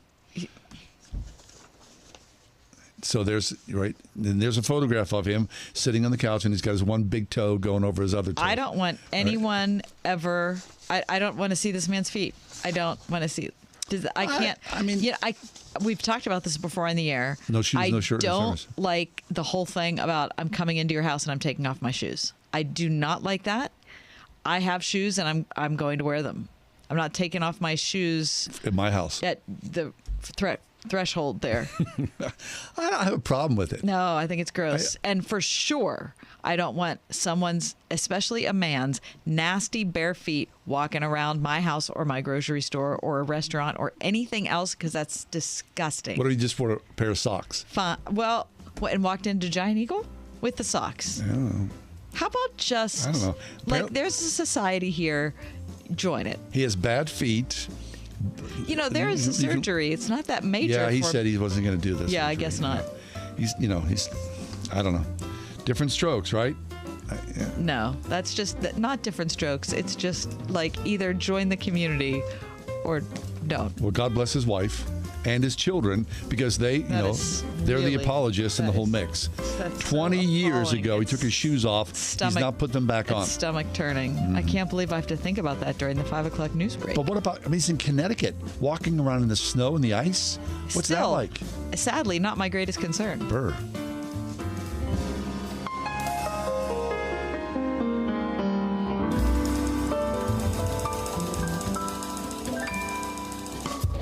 .5 WORD-FM Pittsburgh. On your smart speaker by saying, play the word Pittsburgh. And on your phone via the Word FM mobile app, iHeart, TuneIn, and Odyssey. Investments.com. With SRN News, I'm John Scott. Dozens of Democrats in the House joining their Republican counterparts in a vote to rein in President Biden's executive orders. 59 Democrats broke ranks on Wednesday to vote with Republicans in the House to pass a bill to assess the inflationary effects of President Biden's executive orders. The bill marks the latest effort by Republicans to pump the brakes on what they describe as the Biden administration's far-left policies, which they say are causing the highest inflation seen in decades. The House easily passed the bill in a 272 to 148 vote over objections from most Democrats, who dismissed GOP assertions that President Biden's policies have caused inflation. 4 Republicans voted against the legislation. Edwin Mora, Capitol Hill. Jurors have visited the South Carolina state where prosecutors say attorney Alex Murdaugh shot and killed his wife and son. The tour of the scene happened before jurors were to head back to court in Walterboro to hear those closing arguments. This is SRN News. It's no secret that this economy is taking its toll on us, but I've got some important news that could really help. If you're facing $10,000 or more in credit card debt, medical bills, or other unsecured debt, you need to know that you may not be required to pay it all back. There are special programs that can significantly reduce the amount you will owe if you qualify. This isn't bankruptcy or a high-interest debt consolidation loan. These are programs that credit card companies don't want you to know about. Ones that offer Americans struggling with overwhelming credit card debt, savings, and real debt relief faster than thought possible. Accredited Debt Relief has a special hotline to learn all about these programs and what savings you qualify for. They've helped qualified consumers with over $1 billion in debt and have an A+ rating with the Better Business Bureau. So call the Accredited Debt Relief hotline now for this free information. Call 800-786-2300. 800-786-2300. That's 800-786-2300. This spring, join Danny Goki, Jordan Feliz, and Blanca on the Jesus People Tour, heading to your city. Join Danny, Jordan, and Blanca in Moon Township, Pennsylvania at Impact Christian Church on Thursday, March 23rd. That's Moon Township, Pennsylvania on March 23rd. The Jesus People Tour, live in your city. More information at transparentproductions.com. My brother-in-law died suddenly, and now my sister and her kids have to sell their home. That's why I told my husband we could not put off getting life insurance any longer. An agent offered us a 10-year, $500,000 policy for nearly $50 a month. SelectQuote found us identical coverage for only $19 a month. SelectQuote could save you more than 50% on term life insurance. For your free quote, go to SelectQuote.com. That's SelectQuote.com. Full details on example policies at SelectQuote.com/commercials. America is giving away its inventions and technology to China. The Chinese Communist Party intends to surpass us and to be the world leader in innovative technology. The shocking new movie, Innovation Race, exposes the potential Chinese takeover of 5G and the internet, threatening America's economic and military security. Dominating technology means you dominate the world itself. Watch the movie Innovation Race now on demand or DVD at salemnow.com. salemnow.com. Marketing your business is hard. It's so competitive, and getting new customers is as hard as keeping your existing ones. We know it because we're a local business too. So when it comes to marketing your business and getting new customers, we know how to do it. Our digital marketing firm Salem Surround is built to create customized solutions to your business. Not your competitors, just you. Reach out to us at salemsurround.com and we'll work with you to create those solutions that will increase your business and bring you new customers. salemsurround.com.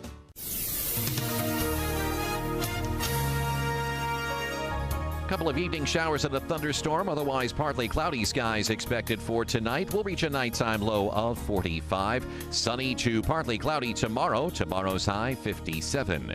Increasing clouds tomorrow night with a low of 34. Increasingly windy Friday with occasional rain. We'll reach a high Friday of 43. With your AccuWeather forecast, I'm Drew Shannon.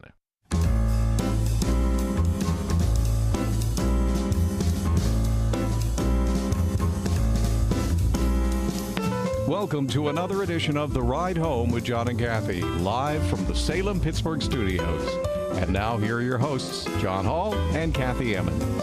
Well, it was such a mild February, and this first day of March is so gorgeous. We're picking up that thread and even making it better. 72 degrees, bright sunshine here. So here's the deal.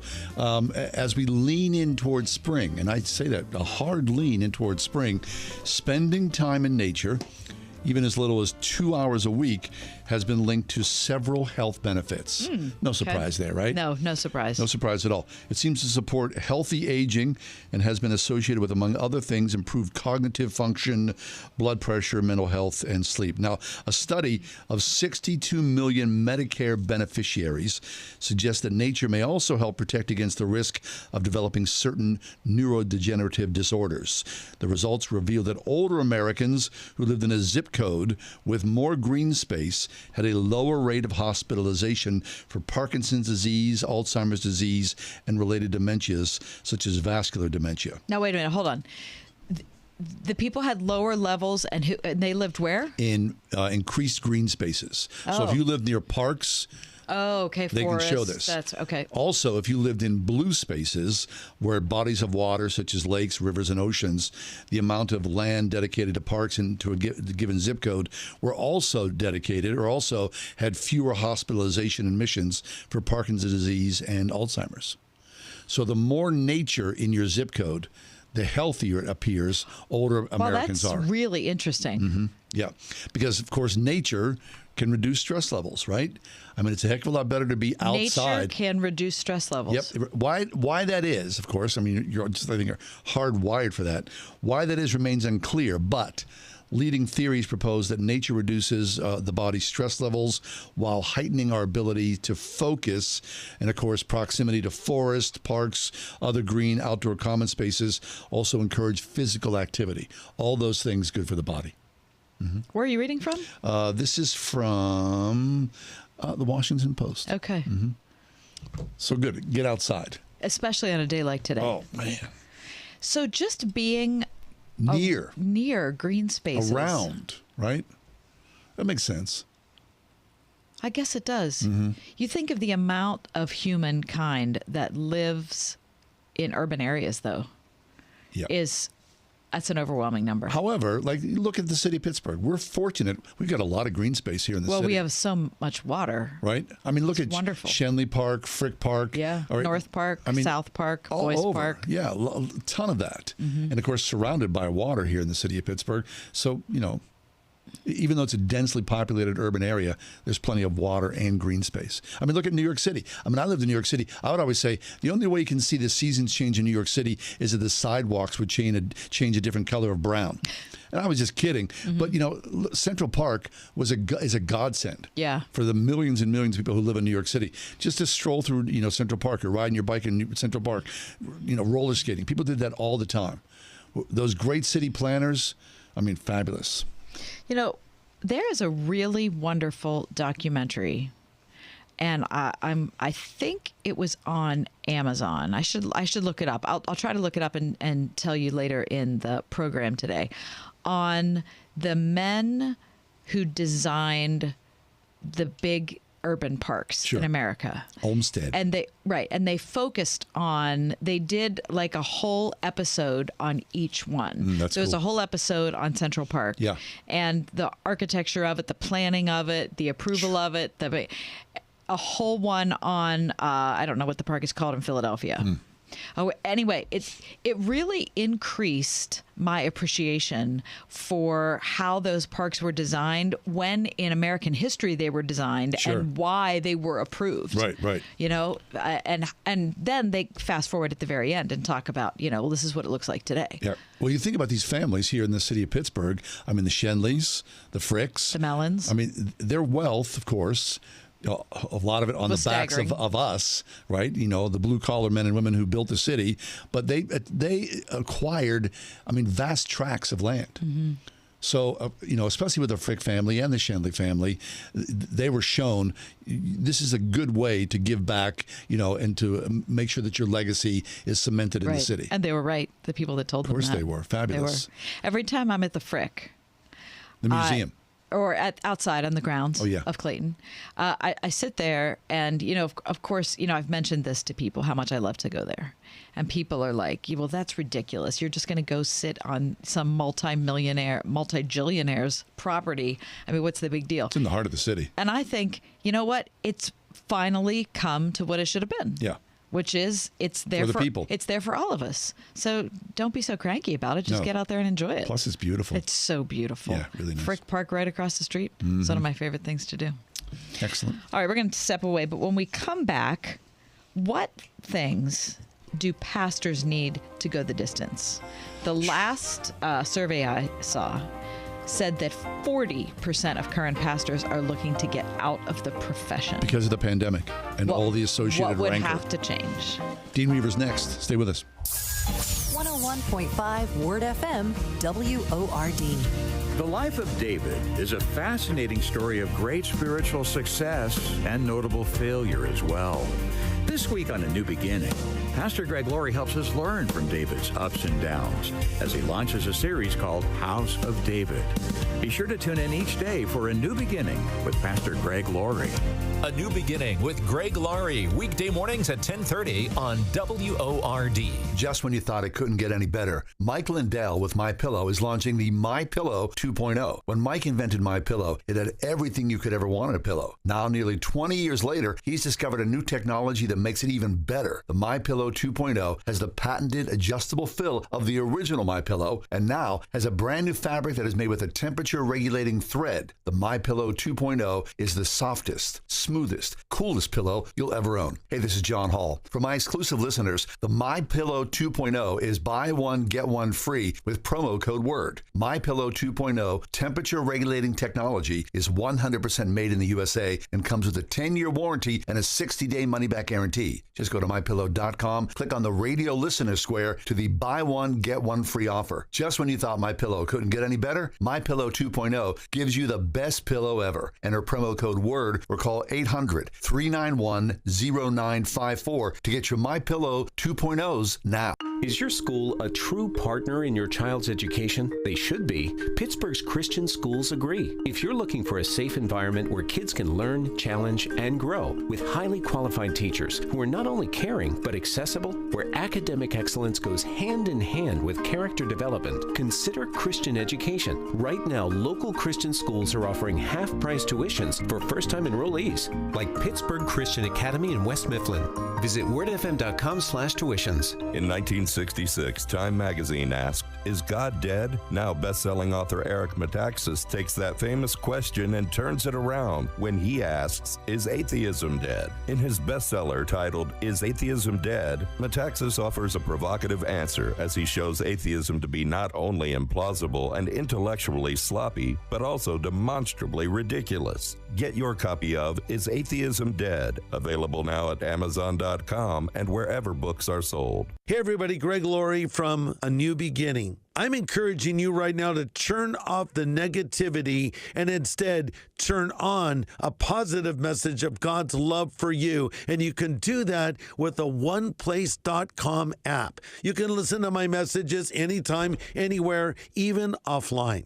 So start renewing your mind today with the truth from God's Word. Go to your Apple or Google App Store and search for One Place and download it now.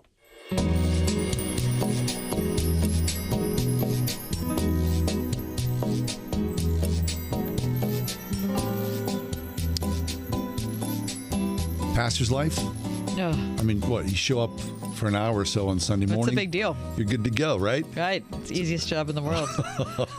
If that's the case, I'm not sure why. The last study I saw showed that 40% of people who were currently pastors were looking to get out of the profession, not out of their current job and look for a different church. Just to leave it all behind. I think the pandemic had a lot to do with it. Go work at Target. Or maybe the election had something to do with it. Or social media had something to do with it. Or just us being crazy. Yeah. Right.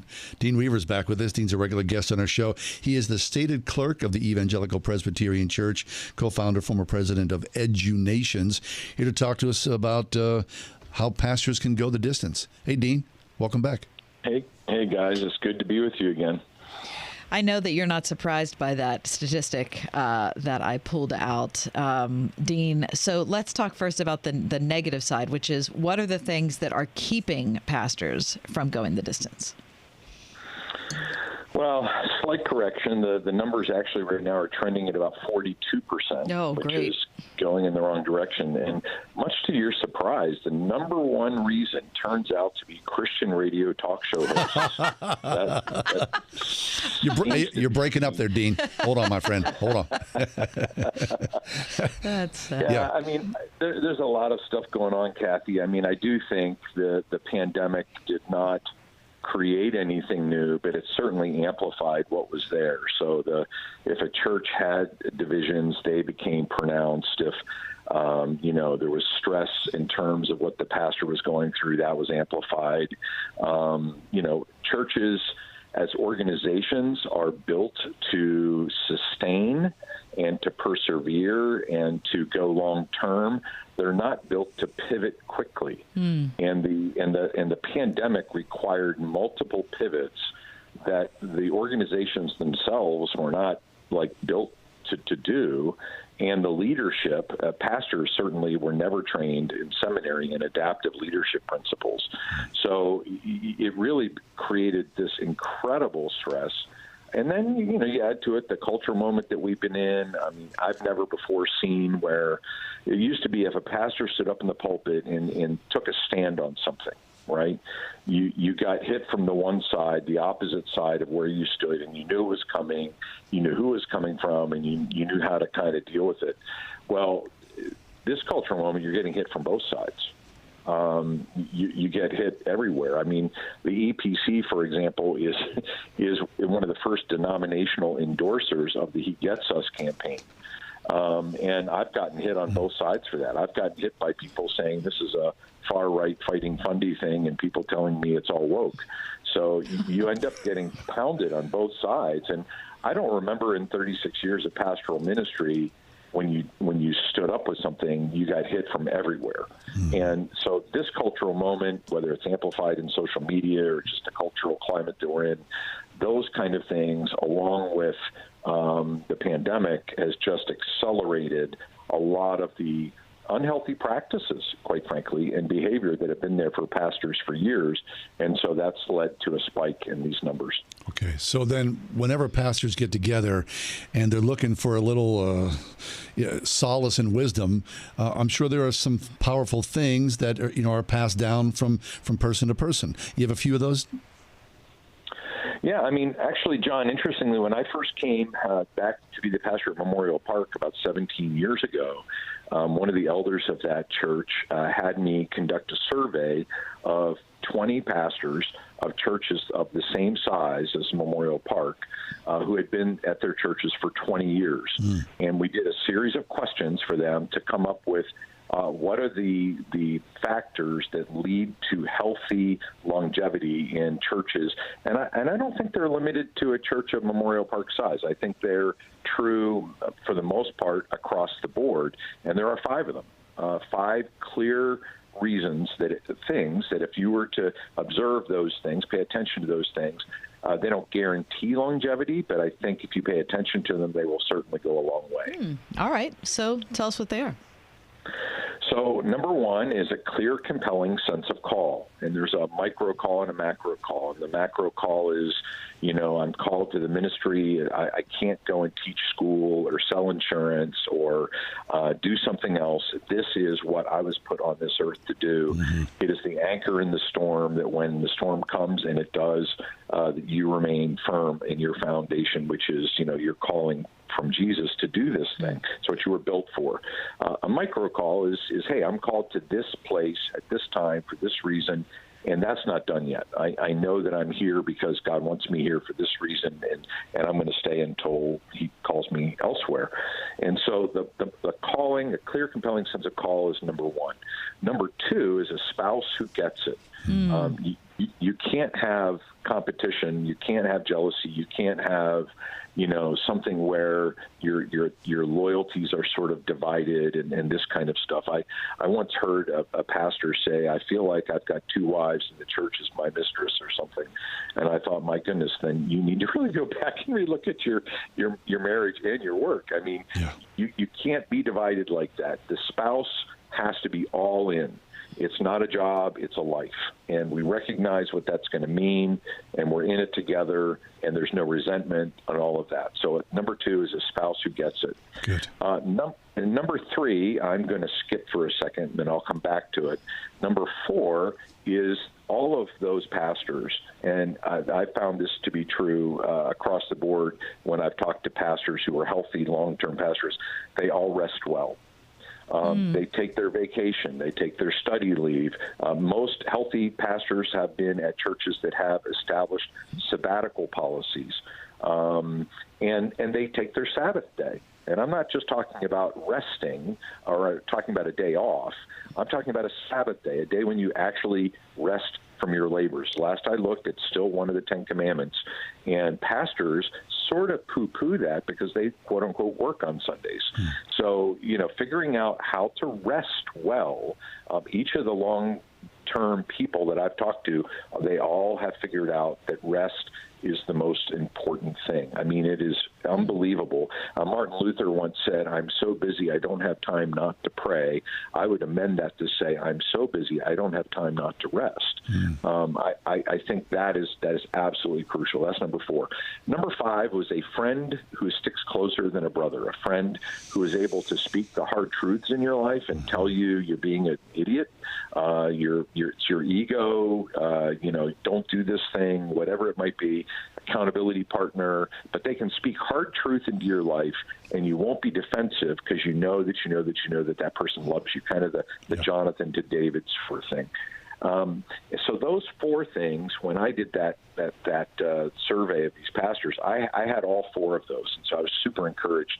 But the third one was the one I didn't have, and the one that was harder for me to figure out, which I finally did, which was a place to get away. Every one of those pastors had a place to get away. It's kind of a phenomenal thing. I was in a room with pastors of large churches not that long ago, and the question was raised, how many of you, when you started out in ministry, were extroverts? And almost every hand in the room went up. And then the question was, so how many of you are now introverts? And almost every hand in the room went up. And the church and ministry kind of beat the extrovert out of us over the years.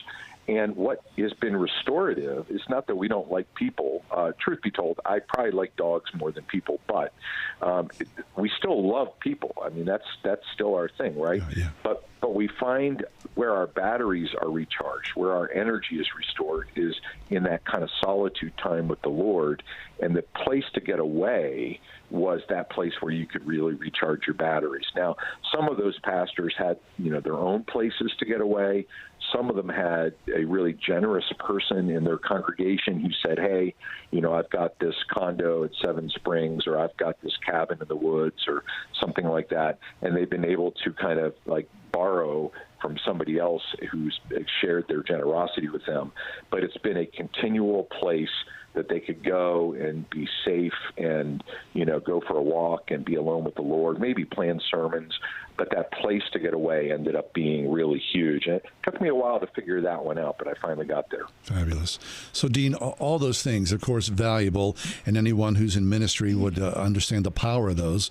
But I wonder, there you are, decades into your ministry, when you first thought about this and discerned your movement forward into this life, how was that received by those around you, specifically your parents? Did they encourage you, or were they leery, knowing, the road ahead may not be so smooth? Well, first of all, I want to thank you for making me feel super old. And you say decades. Decades, I say. I'm very heavy. With a capital S, my friend. Yeah. My dad, John, was the elder in my church growing up where the pastor went to cry. I remember as a kid hearing a noise in my kitchen, and I got up at night and went downstairs, and when I turned the corner, my pastor was sobbing on my dad's shoulder. Wow. And so my parents had a pretty eyes wide open view of the kind of dark underbelly of the church. And so when I came home and told my parents I thought I was called to ministry, my mom was exceedingly worried for me. And my father, I didn't know this until years later, and I heard this through one of my pastor, actually. My father said it was the proudest day of his life. And so, I think my folks came in with eyes wide open. They knew what it would mean, the price that it would pay, the cost that it would bring. But as followers of Jesus, they were also super proud of the fact that I had yielded to that call.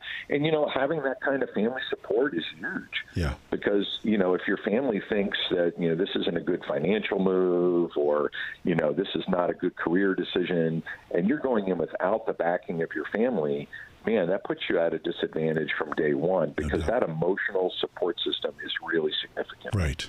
Now, having known pastors over the years, what's interesting to me, and this is only from a distance, is that when you see pastors and their wives, some wives, will stand shoulder to shoulder with their husband in ministry. Other pastors' wives will go, you know what, that's not me, that's not my ministry. The church didn't hire me. Right. And so I get both those perspectives. Can you talk about that? I mean, it's a very difficult thing, right? I mean, when you and Beth got married, she signed up for a life that, maybe not necessarily she dreamed of. Well, I mean, she came in with eyes wide open. She knew exactly what she was getting into, and it was as much a calling for her as it was for me. Okay. So I think that's really helpful. Whether that person lands, so Beth, for example, landed in saying, my thing is children's ministry. I'm going to always be involved in children's ministry. She just loves it. She's wired for it. But she's not going to be the person that plays the piano or the person that, fits maybe the previous pastor's wives. She was free to be herself. That was one of the great gifts Memorial Park gave us, was she was free to be herself and who she needed to be. There's no job description for her, expectation for her. She was able to be fully supportive of our life together in ministry, but do the things she was equipped and called to do, and not fulfill somebody else's kind of unwritten expectations. So I think there's no one size fits all. I think you got to kind of know going in, this is how we're going to operate as a ministry couple, and the church is going to have to accept and embrace that. And if you can be open about that before you come to a church, it will help with not running into unmet expectations. Let's say the church had a previous pastor's spouse who was super involved, and the next person coming in, their spouse has a full-time job. They're a nurse or a school teacher, and they can't be as involved in the church as the other person was. Well, the church better come in with their eyes wide open, knowing that person, it's unfair to hold them to the expectations of whoever went before them or something they felt that they needed. That is something that the committees and hiring and interviewing people need to deal with ahead of time, so it's not a surprise for the pastor and their family. Now, let me add one twist here, guys, is that, one of the other interesting dynamics is, in a church where the pastor is a woman. The spouse, the husband in this case, that's a whole new area. How does the husband respond to being, the first husband, if you will, and what are the expectations of him? And that's another space to navigate. And I think if you come in eyes wide open, the marriage is healthy, and they're on the same page, I think you'll be fine. But addressing expectations ahead of time and being on the same page goes a long way. That's good. That's the Rev Dr. Dean Weaver, State Clerk of the Evangelical Presbyterian Church of America, also co-founder and former president of EduNations. Dean, always good to connect again. Really appreciate what you had to bring to the subject. Well, it is always a delight to be with you guys, and I hope one day soon we get to do it in person. I would love it. Yes, Dean, thank you. We might show up at your house.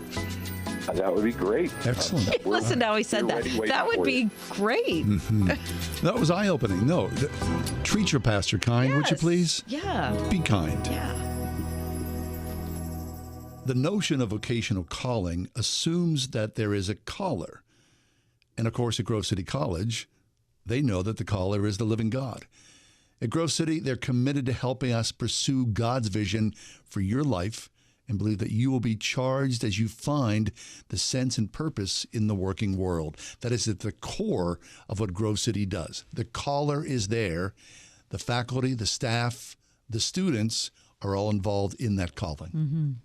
So when a student sees that website and reads that, I'm hoping that there's a change, that there's a difference, thinking that there's some force outside my house, my family, my school, who cares about my future, who's invested in my future. Yep.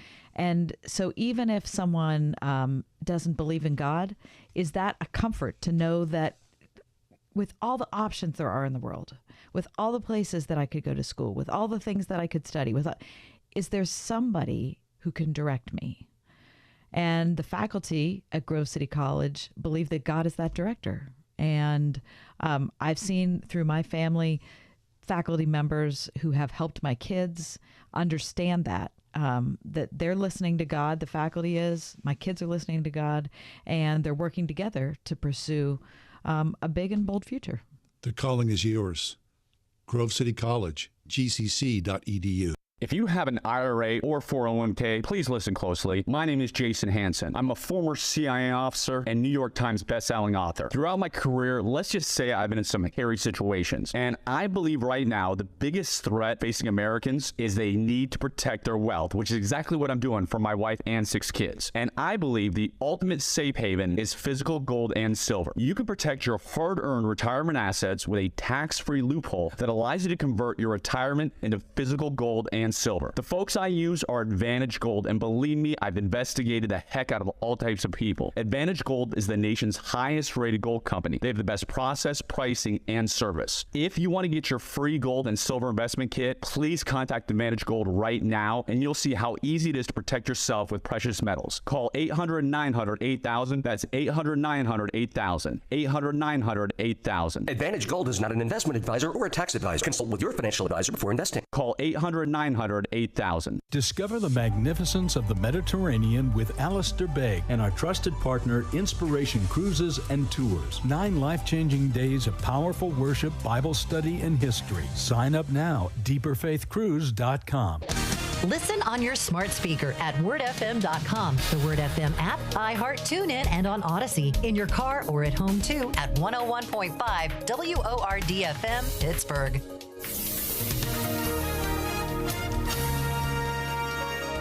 Couple of evening showers and a thunderstorm, otherwise partly cloudy skies expected for tonight. We'll reach a nighttime low of 45. Sunny to partly cloudy tomorrow. Tomorrow's high 57. Increasing clouds tomorrow night with a low of 34. Increasingly windy Friday with occasional rain. We'll reach a high Friday of 43. With your AccuWeather forecast, I'm Drew Shannon.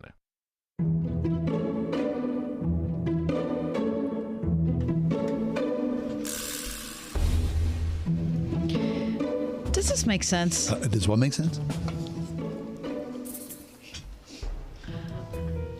A welcome mat. Oh, yeah. I like a welcome mat. Okay. I like shopping for a welcome mat. Mm-hmm. When I say welcome mat, I don't mean a mat by the door. I mean one that says welcome on it. Yeah. Okay. Yeah, I like it. I mean, it's sort of like a throwback. There's a little cheese associated with it. Mm-hmm. But, you know, when you come up to someone's front door and there's a welcome mat, how can you not feel welcome? Right? Mm-hmm. It doesn't say, hey, go away. It says welcome. So the intentionality of someone going out and buying a welcome mat, yeah, I think it makes perfect sense. I like it, yes. It makes perfect sense to me. Wait, you seem a little skeptical. Like it doesn't make sense? You think it's a cheese ball or something? You don't have one in your house? If I am standing at your door, yeah, it says welcome, right, and I'm going to wipe my feet, I'm already welcomed. It seems superfluous to me. It's too much of a good thing. I just want to make sure that you're welcome. Welcome. And then I start to doubt your sincerity. Nope.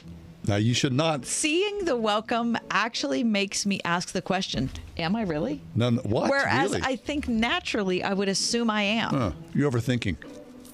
Yeah, no. And I think that's why the welcome mat doesn't make any sense. Really? It causes me to take another extra step mentally that I feel is detrimental. Maybe you should get a welcome mat that says welcome, and then in parentheses, maybe, below it, right? But someone's already thinking that.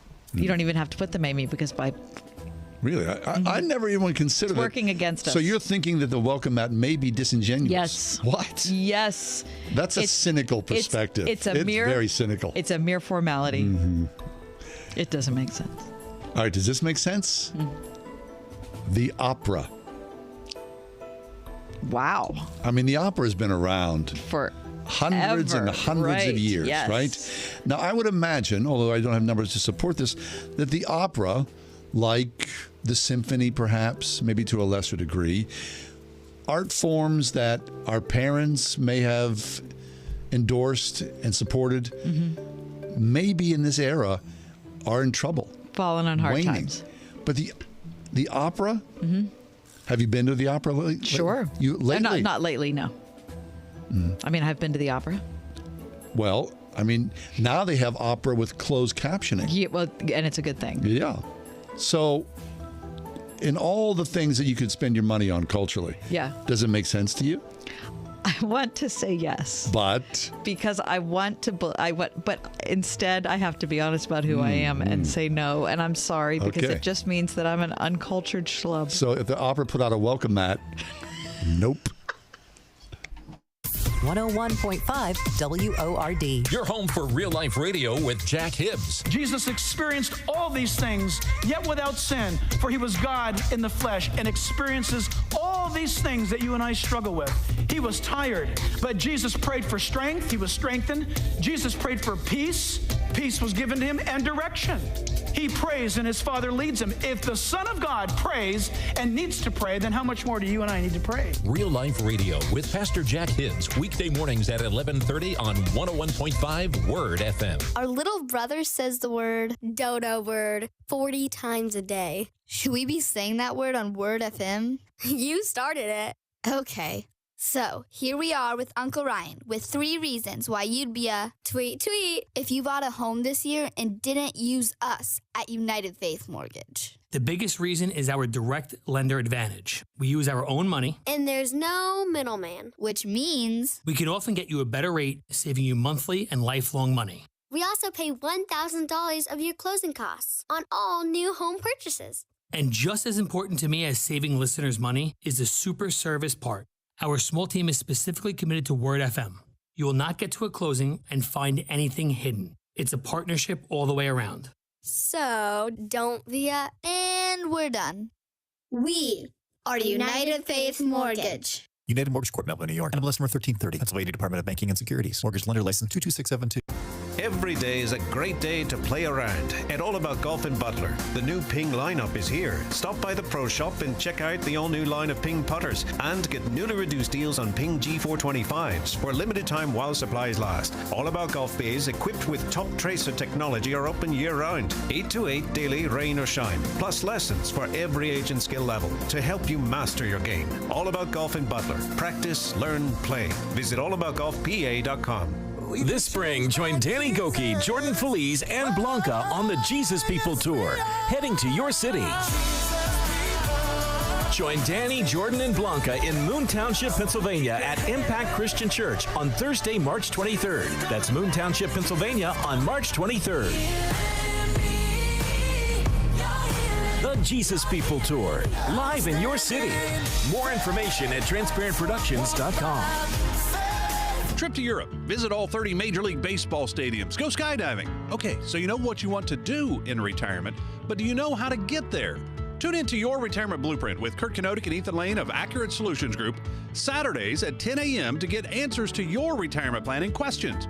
Plan today so you can do the things you've always dreamt about doing in retirement. Listen every Saturday morning at 10 to Your Retirement Blueprint with Accurate Solutions Group. Investment advisory services offered through ASG Investment Management, LLC. In the backyard, our lilac bush is blooming. Crocuses are up everywhere. You see it, right? I mean, it's what, 70, it's 68 right now. Super warm spring. There's been conversations multiple times in our household. Oh no, we're all worried. Oh no, what happens when a cold snap comes? Doug Oster's back with us. Doug is the editor of Gardening with Doug at DougOster.com. The Home and Gardening Show is coming up very soon. Doug's going to be there, but we've got him here live. Hey, Doug, welcome back.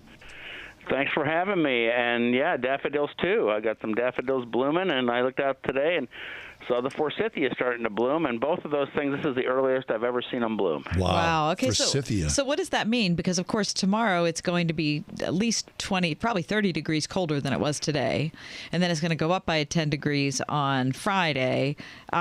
What's going to happen to the forsythia and the daffodils? Well, there's good news and bad news, and they're both the same. There's nothing we can do. Right. Thank you. It's a good way to look at it. These plants have been through this, and the only thing we really worry about, maybe some daffodils that have their buds up and ready to go, but, at this point, they should be okay. Sometimes buds will freeze out, and you won't get those daffodil flowers from that specific variety for the year, but they'll be fine for next year. But there'll be lots of other daffodils, early season, mid-season, late season, and there's, again, you would do more damage by trying to cover them up, or, people do all sorts of crazy stuff. Let nature take its course in this instance, and just let it be. It'll be fine. Okay. So, Doug, in our dining room right now, we've got a big bowl of paper whites. These are sprouting bulbs. Now, what about these sprouting bulbs outside? There are early sprouting bulbs, yeah? Yeah, same thing. I have, we talked about crocuses, some daffodils, but I have one called snowdrops that, the thing with these spring bulbs, let's take snowdrops, for instance, and if you've ever seen them, they're just like very short, beautiful white flowers. Now, they can bloom anywhere from January 15th to March 15th, depending on what kind of end of the winter we have. And so in the case of the snowdrops, hey, they're in full bloom right now. It could go down to 10 degrees, and, they're finishing up anyway. They're going to be done for the year. That's just kind of what we call the ephemeral nature of gardening. Now, I want to ask you about your paper whites. Have you had them before and seen them bloom? I have, yeah. And what do you think of the fragrance? Because it's one of those either love it or hate it fragrances. I love it a lot. I love it too, but my wife does not. And I've got about eight of them in there getting ready to bloom, so I don't know what I'm going to do. I'm going to be in trouble. It's kind of like a licorice smell, I would say. For me, it smells like the daffodils of spring. Oh, yeah. But this is an interesting thing because everybody has a little different take on what it smells like to them. How do I do this sensitively with the paper whites? It smells like if a cat was in there and had an accident, that sort of thing. To some people, that's what. When my wife comes in, she's like, "Oh no, what happened?" I said, "It's just the paper whites, honey." Well, I like them because there they are. I mean, that's kind of like a harbinger of things to come. You know what I mean? And it's so easy to do. You just put them in a little bit of dirt, or not even dirt. You just put some water on them, and boom! It's just a wonder to watch them grow so quickly. Now we're going to give you a little trick. You can actually make those bloom again next year. What? By just letting them go through their flowering cycle, and instead of throwing them into your compost pile that you don't have, but maybe you could give them to Kathy for her compost pile. But you can just let them do their thing. When they're done flowering, you keep that foliage going. Like a house plant, they're going to have to be in like a planting medium of some sort. And then at some point, we just let them completely dry out and go dormant. And then 6-8 weeks later, you put some water on them, and up they'll come, and they'll bloom again. What? And, I just found that out myself about 3 seasons ago when I left a bunch of them out in the greenhouse. I was always told paper whites, when you're done, you throw them in the compost pile. I left them in the greenhouse. I mean, it got hot and dry. That's what all bulbs like when they're in their dormancy. I forgot all about them. Well, then they were in a spot in the greenhouse. It's an old glass greenhouse where water was leaking through, and all of a sudden I looked over. Here were the paper whites coming back up and getting ready to flower again, and I was so excited. Oh, that's cool. Yeah, I try and do that every year. Now, if you don't want to do that work, I understand. Paper whites are... Oh, good. Yeah. Well, Doug, if there's another repeat cycle, would it do it again and again and again, or is there an expiration? Yeah. The only thing the bulb needs is enough energy to send up that bloom. That's cool. If it doesn't have the energy for the bloom, it'll just send up greens. We do the same exact procedure with amaryllis, which is the big bulb a lot of people get during the holidays. And I've got amaryllis out there that I've had for 10, 15 years, and some of them are starting to bloom now again. And so it's the same process of, letting the bulb do its thing, letting the foliage feed the bulb, maybe give them a little bit of fertilizer, and then they go dormant. And when they're ready, up they come when you give them a little water, and hopefully you'll get your blooms again. Fabulous. That's great. Thanks for that. Doug Oster is with us, editor of Gardening with Doug at DougOster.com. Speaking of my compost pile, Doug, I was out there this morning doing the turnover, and I cannot... first of all, I can't believe I've never done this before. And second of all, I cannot believe how gorgeous the soil is at the bottom. I'm losing my mind. It's so, Doug, for people who've never composted, talk about, I guess tell them all the things you told me. Well, first off, it's the greatest way to recycle because you're getting the direct benefit of it. And again, 50% of what was going out to the curb now is staying on site. And, we recycle our bottles and our cans or whatever else, plastic. We're doing it because we're, hey, it's a good thing to do. We want to recycle, blah, blah, blah. But in this case of recycling, you get that black, rich soil amendment at the end of it. And, for me, I've been doing this forever. The hardest thing about starting is convincing everyone in the household that now, instead of throwing everything away, some things will be thrown away and other things will go in this separate area that we send out to the compost bin. And once you get that kind of into the routine of the family, it's seamless. It's easy.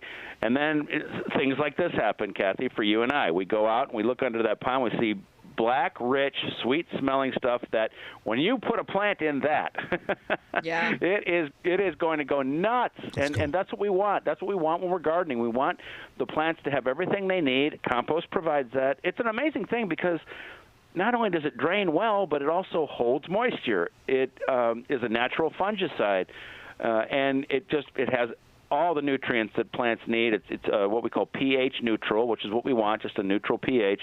It's just amazing stuff, and more people are jumping onto the composting bandwagon because, again, and it doesn't smell.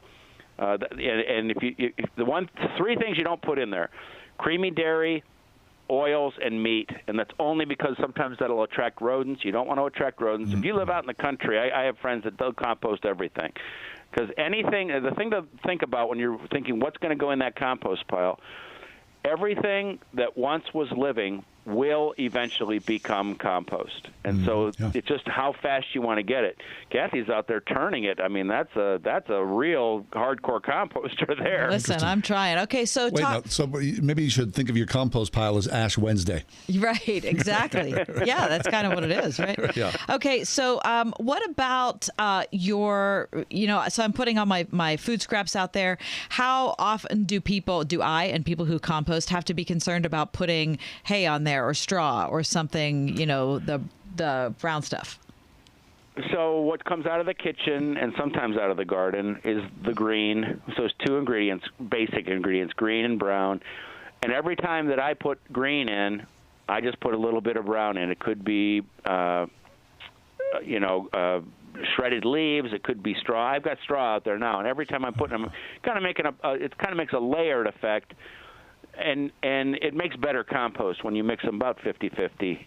There's lots of science to this, lots of ratios, but I just don't want people to get overwhelmed by it. As I said, when we go back to that basic thing that anything that once was living will become compost, it's just how fast you want to get it. When you do the layers like that, it breaks down quicker. And it makes a higher quality compost. That's all. I see. Doug Oster's with us, Gardening with Doug online, DougOster.com. Hey, Doug, the Home and Garden Show is back in its full strength and vigor. People can go see you. You're going to be there for the entirety, yeah? Every day I'm speaking, and if you agree to come see me speak, I can get you in for free. What? Wow. Oh, yeah, but you got to come see me speak. That's the rules. And I've got seeds to give away. I mean, I've got this collection of heirloom rainbow mixture tomato seeds, reds, purples, whites, that everybody's going to get that comes to see me speak. Plus, we have 40 different vendors there. It's for Farm to Table, Buy Local. That's who I'm up there with. It's Farm to Table, Buy Local Expo. Nice. And 40 different vendors with all local farms and foods and cheese and everything and organic composting displays and rain barrel displays, and I'm having a giant garden of 100 different containers filled with plants and raised beds. It's going to be awesome. That's cool. And so it starts this Friday, tomorrow. right? It starts Friday, but my job tomorrow morning is go down there and fill up all those 100 containers with mix and then plant them and water them and the raised beds and get everything ready for when the show opens on Friday morning. Fabulous. Okay, so you say people get in for free. How does it work? You just go to DougOster.com. It's all explained there. You send me a message. You tell me what day and what time you want to come. I put you on a special list at will call. But again, this isn't just getting to the show for free. It's getting to the show for free to see Doug. Then you can go and do whatever you want at the show. I can't wait. I mean, this is my Super Bowl. Yeah, that's super cool. And I love speaking there. I'll speak once or twice a day. And like I said, we give stuff away afterwards. I bring up special guests all the time. It's just so much fun to see everybody year after year there. It's really something special. And I have a lot of friends there for, over 20 years now, maybe close to 25. Wow. Wow. All right, Doug, time is running out. Before you leave us, talk to, in particular, the people who are dying to get out in their yard. When is it okay to start digging for them? And are there things that they can plant even now? The thing that we got to wait for in spring is for the soil to be ready. If you dig in there and the soil sticks to your shovel, it's too wet, don't do it. If you want to get something planted, and we could start planting right now, a little early, but hey, you want to put onion sets in, you want to put some radish seed down or something, get a bag of compost. Throw it on top. Then you're not digging. Throw your seeds or sets or whatever you want to put in there and cross your fingers and keep planting. One real quick thing. March 17th, St. Patrick's Day, you must start your peas, because that was what my grandmother always said, and I don't care what happens, I'm planting my peas on St. Patrick's Day. I love it. That's good. Thanks, Graham. Great. Doug, that's Doug Oster. Find out more information about Doug. First of all, you should go see him at the Home and Garden Show. Yeah, get in for free. Because you can get in for free as long as you go hear him talk. Find out more information at DougOster.com. Thank you, Doug. Very Doug. Thank you. I hope to see you guys at the show. Yeah, we're going to be down there.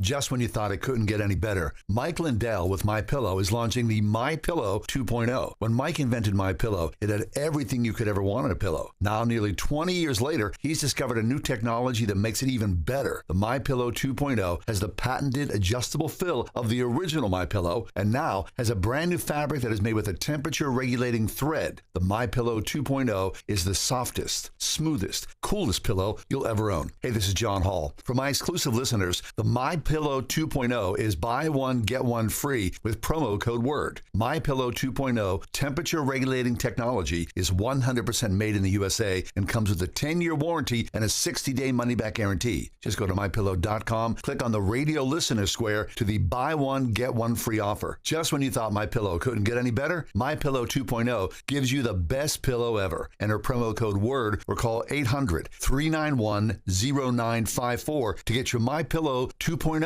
now. If you have an IRA or 401k, please listen closely. My name is Jason Hansen. I'm a former CIA officer and New York Times bestselling author. Throughout my career, let's just say I've been in some hairy situations. And I believe right now the biggest threat facing Americans is they need to protect their wealth, which is exactly what I'm doing for my wife and 6 kids. And I believe the ultimate safe haven is physical gold and silver. You can protect your hard-earned retirement assets with a tax-free loophole that allows you to convert your retirement into physical gold and silver. The folks I use are Advantage Gold, and believe me, I've investigated the heck out of all types of people. Advantage Gold is the nation's highest rated gold company. They have the best process, pricing, and service. If you want to get your free gold and silver investment kit, please contact Advantage Gold right now, and you'll see how easy it is to protect yourself with precious metals. Call 800-900-8000. That's 800-900-8000. 800-900-8000. Advantage Gold is not an investment advisor or a tax advisor. Consult with your financial advisor before investing. Call 800-900-8000. Train up a child in the way they should go. Well, you know the rest. It's a calling you take very seriously as a Christian parent. And Trinity Christian School in Forest Hills seeks to honor your commitment by working together with parents to prepare students who are academically sound and spiritually ready to take their place in the world through a classical approach to education that helps build a faith from which they will never depart. Trinity Christian School, one of the top K-12 schools in Allegheny County at trinitychristian.net. I switched to Boost Mobile and got a free Samsung Galaxy A23 5G phone. Want to know the best part? It was free? Nope. The fact that it's on America's largest 5G networks? Nope. It's the ding. Oh yeah, love the ding. Right? It's all about the ding. It's the dingarooski, the dingaroner, the ring-a-ding-ding. Unleash your power to save with Boost. Get a free Samsung Galaxy A23 5G phone when you switch. Boost Mobile. Unleash your power. And the ding. Limited time offer. New customers only. Available on select networks. 5G not available everywhere. One device per line. Tax excluded. Additional restrictions apply. See your local Boost Mobile store for details. were talking about pizza dough earlier in the show. Check this out. Tony Gimignotti started spinning pizza dough when he was 17, and crowds at his brother's pizzeria in Castro Valley, California would watch in awe as Tony threw the dough 15 feet or more in the air before seamlessly sliding it through his legs, across his shoulders, around his back like a basketball, and he never dropped it. He said, I loved it, and the customers loved it. So, more than 3 decades later, Tony Gimignotti, who is now 49, has become an acclaimed pizza acrobat with 13 world championships under his belt, 7 of which were for acrobatics and 6 are for cooking. Holy cow. He's won several Guinness World Record titles, too, including largest pizza base spun in 2 minutes. The pie was 33.2 inches wide. He said, tricks that you would see a Harlem Globetrotter do with a basketball, I do with a pizza. Pizza acrobatics, sometimes is called pizza freestyle or pizza tossing, has been around since the 1980s. And the sport is actually considered a sport, involves tossing mounds of stretched pizza in the air, performing jaw-dropping tricks with it. The dough seemingly defies gravity, launching straight in the air and in perfect circles. It may be an unusual hobby, but tossing pizza is no joke. So, I mean, like many other competitive sports, it requires focus, coordination, physical strength, and perhaps most important, practice and lots of practice. I'm reading a piece from today's Washington Post. It said, Tony says, it's hard. You need agility. He initially practiced spinning pizza with wet beach towels that he cut and sewed together to form 16-inch circles. Really? Mm-hmm. There's stamina involved. He said, you'd be surprised. He said, the dough is flexible. It can rip. It changes shape. He also says that the dough for acrobatics differs from regular pizza dough.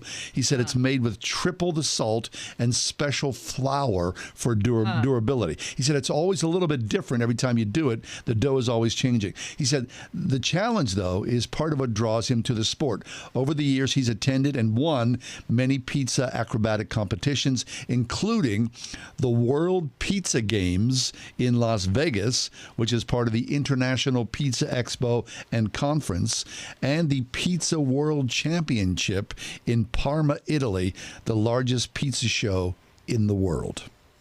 Who knew? Pizza acrobatics. So that makes me feel significantly worse about what I was doing last Friday. I was excited because I was throwing it back and forth, one hand to the other. That seriously. I was thinking, wow, this is pretty good. I'm able to do this. You got to start somewhere. I guess. Right? Is he the guy I saw on Twitter? Maybe like there are a bunch of people in an Italian restaurant and he's doing the thing all around them. Yep. Like he's flipping, twirling, twisting. Completely impressive. Imagine going to Las Vegas and going to the pizza acrobatic show. How cool would that be? That'd be kind of fun. I think it'd be a lot of fun, right? And you grab a slice. Have you ever been to Vegas? No, never.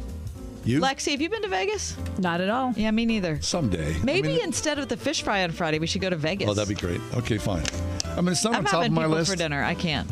I'd rather go to, out to the desert. Look, I say that like there's a chance. Like, oh, no, I'm sorry, I can't. I'm having people for dinner. Like you guys were thinking, oh, yeah, no, we're going to Vegas. We're seriously doing it. Oh, my gosh. Hey, thanks for being with us. Have a great night. The Ride Home with John and Kathy, a production of Salem Media Group.